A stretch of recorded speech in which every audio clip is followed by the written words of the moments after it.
As we think of our ethical blind spots, the part that is interesting is all of the enablers of those big name fraudsters. Most of us are not a Sam Bankman Fried. Most of us are enablers.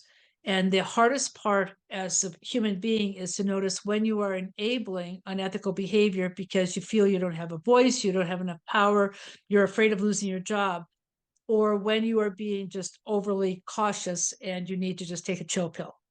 And that's an individual discernment as you're working with organizations that can do both good and do evil. You know, the guy for Sam Bankman Fried, who is doing all the computer work nonstop, he must have known or noticed or paid attention at some point that things weren't right.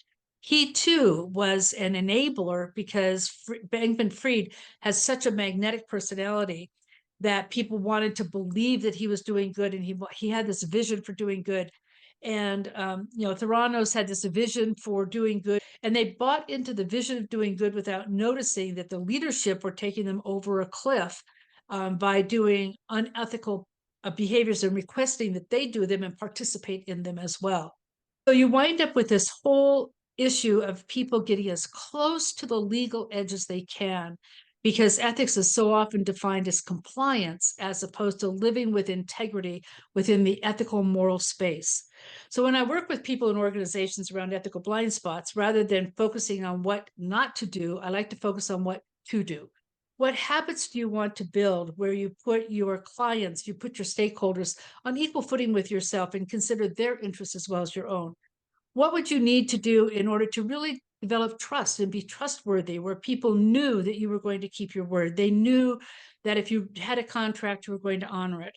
What would you have to do so people knew that you were going to care for those without power and you were not going to abuse your own personal power? As we begin to focus on the positive behaviors we want to fashion, the positive ways we want to interact, then the ethical blind spots tend to fall apart and fall away because we are not worrying about being on the edge.